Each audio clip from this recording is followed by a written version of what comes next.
Ilan yan? 3, 4. Ikaw ng 4.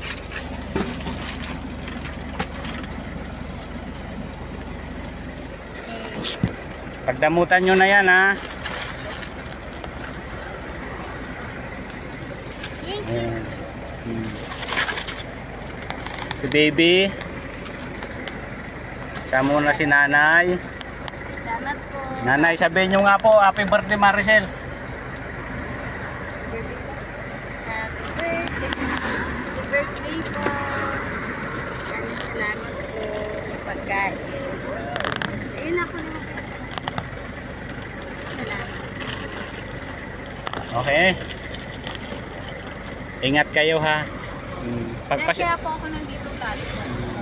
Pagdamutan nyo na ang aming makakayanan at Salamat po. Okay lang po. Tuwan-tuwa nga po yung anak ko yung pagkain. Mas maganda nga po pagkain. hello, Yung baby. nandun po sa kabila, uncle ko po. Ah, uncle mo Baby ko yun? po, asawa ng Oo. tita ko. Matagal na kayo dito? Opo, dun pa kami sa kabila. Dito lang kami lumipat kasi pinalis kami. Oo nga. Kasi tinitingnan ko doon sa kabila, nung kanina pag uwi ko, wala nang tao doon. Kami Oo. rin po yun, mga kasama rin. Sige, marami.